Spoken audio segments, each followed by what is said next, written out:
तो आइए हम आगे बढ़ते हैं। तो आपको बताया था हमने कि जो गियर रेशियो कैलकुलेट किया जाता है वो बेसिकली एक जनरल फार्मूला उसका यही होता है कि number of teeth on driven gear to the number of teeth on driving gear, है ना। तो इसमें जो है अगर हम मान लीजिए कि 4 स्पीड गियर बॉक्स कहीं लगा हुआ है किसी कार में या मोटरसाइकिल में, तो उस केस में जो रेशियो होता है इन जनरल उसके बारे में थोड़ी सी हम बात कर लें ज़रा। तो आपको इससे काफ़ी कुछ आइडिया लग जाएगा कि जो गियर रेशियो होता है और जो टॉर्क होता है वो स्पीड और टॉर्क में किस तरीके से यहाँ पर वेरिएशन आता है। तो थोड़ा सा अगर आप इसके बारे में जानेंगे तो आइडिया आपको अच्छे से लग पाएगा और आप इसको आगे भी समझ पाएंगे आसानी से। तो इन जनरल अगर हम बात करें तो in general for a gear box of 4 speed,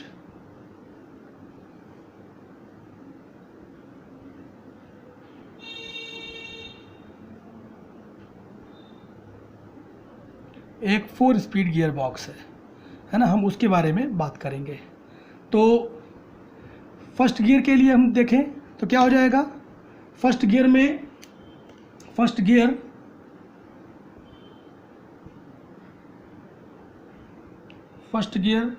इस केस में जो गियर रेशियो होता है,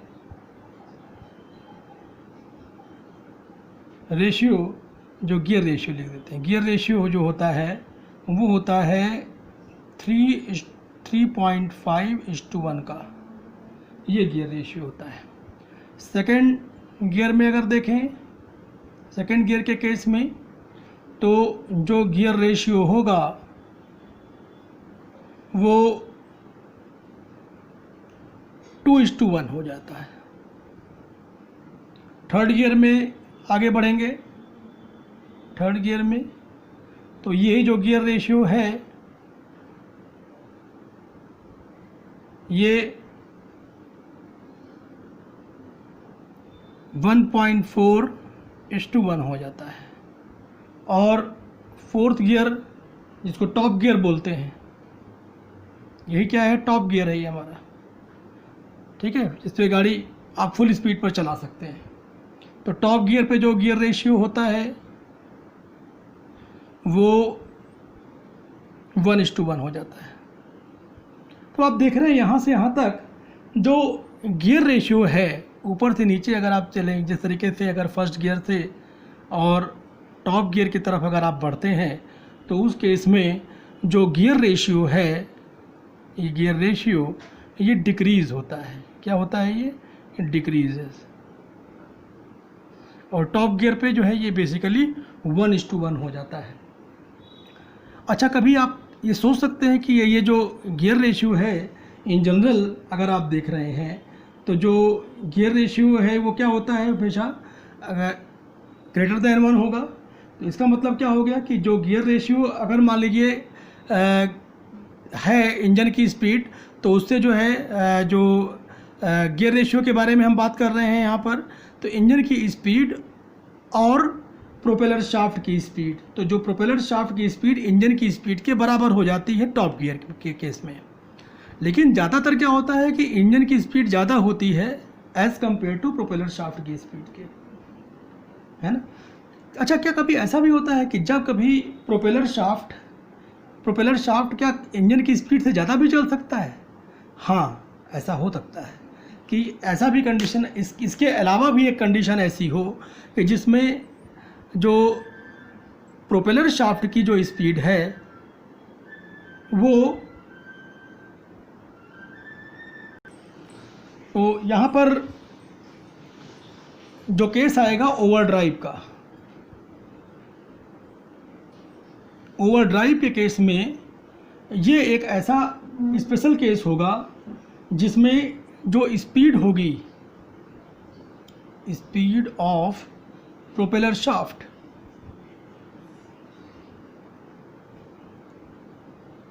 ये जो प्रोपेलर शाफ्ट की जो स्पीड होगी वो इंजन की स्पीड से ज़्यादा हो जाती है।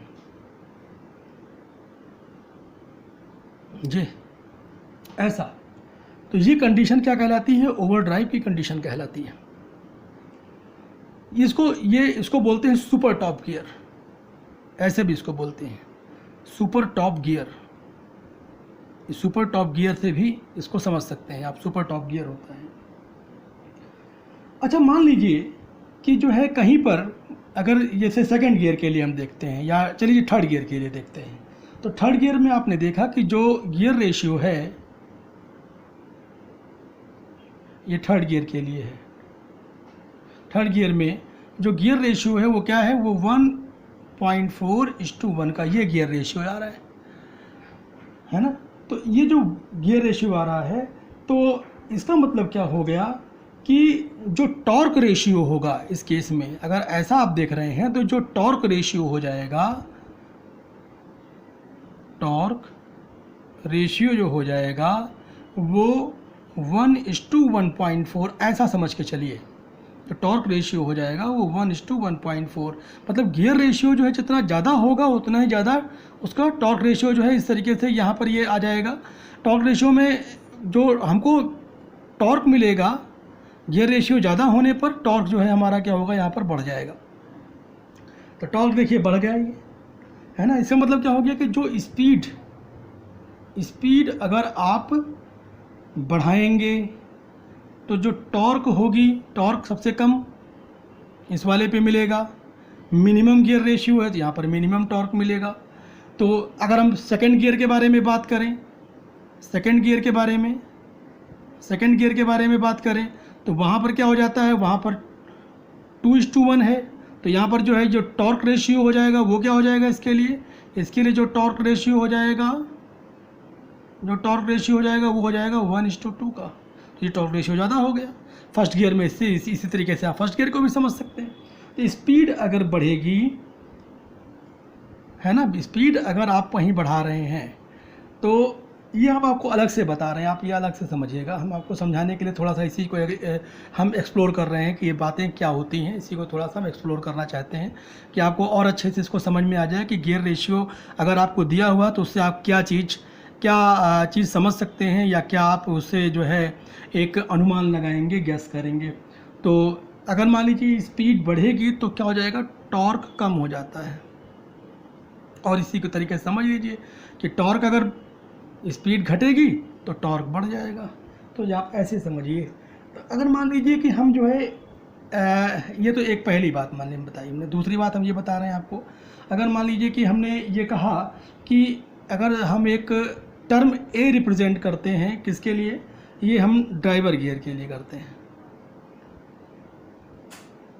ड्राइवर गियर के लिए करते हैं। और टर्म बी जो रिप्रेजेंट हम कर रहे हैं, टर्म बी से जो रिप्रेजेंट कर रहे हैं वो हम ड्रिवन गियर को रिप्रेजेंट कर रहे हैं, ये ड्रिवन गियर को रिप्रेजेंट कर रहे हैं। तो ये तो होगा क्या कि अगर हम बोलें कि स्पीड या आरपीएम, तो आरपीएम ऑफ या स्पीड ऑफ गियर बी और स्पीड ऑफ गियर ए, इन दोनों का जो रेशियो होता है ये बराबर हो जाता है teeth, number of teeth on gear A to the number of teeth on gear B. तो ये क्या हो गया, नंबर ऑफ टीथ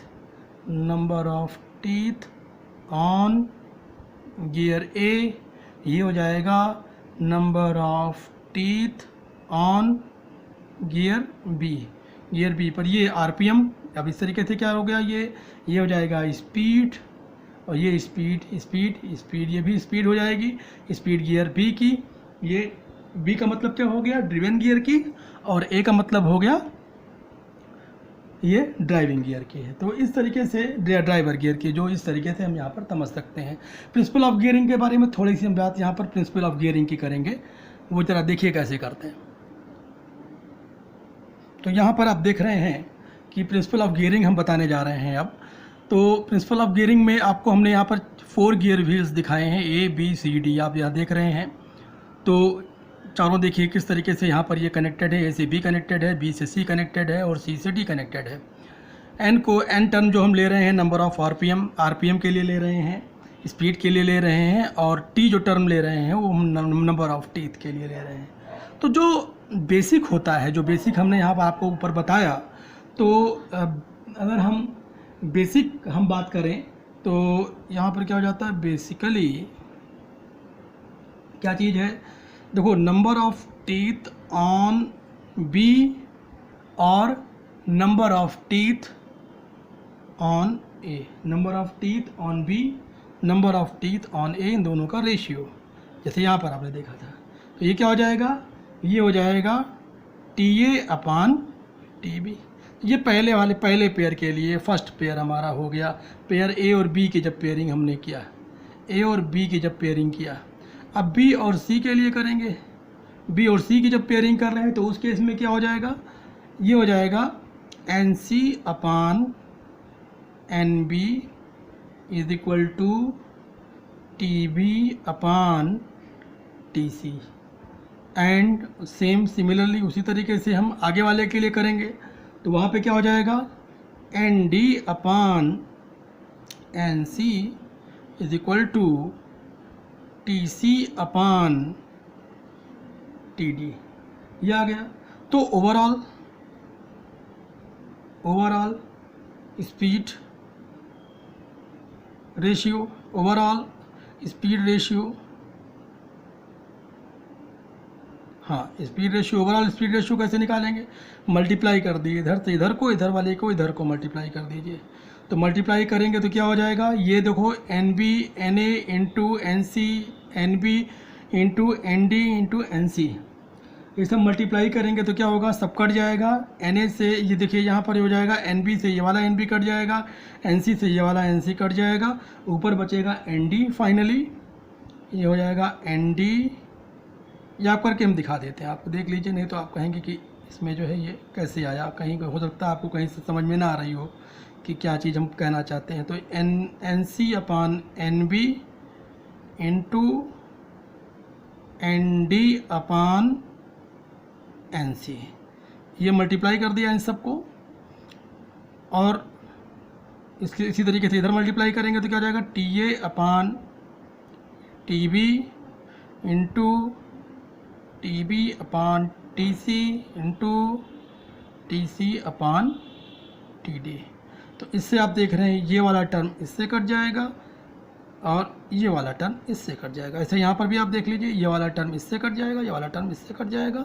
तो हमको बेसिकली जो रिज़ल्ट मिलेगा, फाइनल रिज़ल्ट क्या आएगा, फाइनल रिज़ल्ट जो आएगा, फाइनल रिज़ल्ट वही आ जाएगा, वो आएगा N D upon N A is equal to T A upon T D. देखिए ये कॉन्टीन्यूअस ये पोजीशन में है, कहने का मतलब क्या हो गया कि ये प्रोग्रेसिव पोजीशन में है इस तरीके से।